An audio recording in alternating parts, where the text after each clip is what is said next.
Okay, got the pressure plate and disc bolted in there.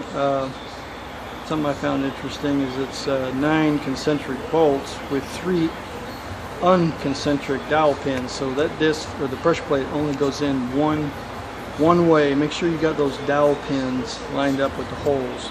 I didn't at first. I was like, wow, this isn't right. But then I realized they have that thing.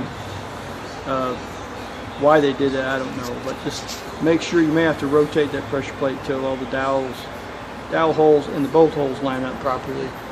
I made my own pilot or alignment tool, pretty low tech. I just found some sockets. I have quite a collection of sockets.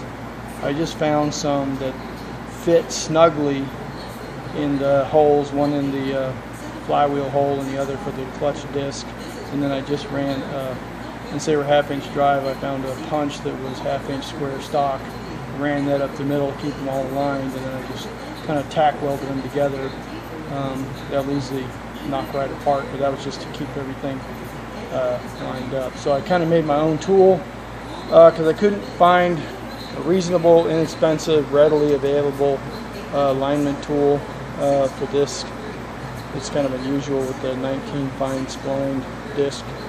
So we'll find out in a little while here how well I lined it up.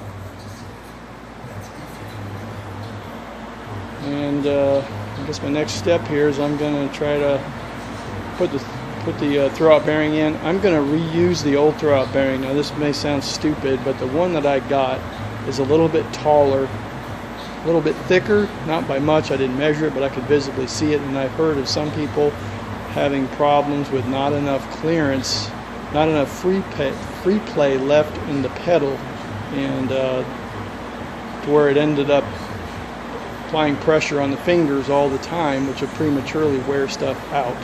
And the old bearing looks like it was replaced when the last clutch was put in. It feels all right.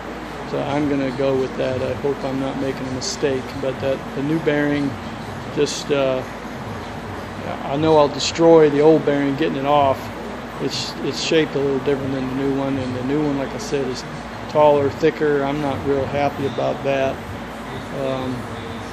I'll pause a minute here and go show you a picture. Here's a picture of the two bearings. The one on the left is the new one, the right is the old one, which also has the little finger device, which I'd have to press that all apart. But the thickness of these two bearings, to me, does not look the same. And the one that's on there looks and sounds good. I'm going to go with it. I hope I'm not making a mistake, but I'm going to do it anyway.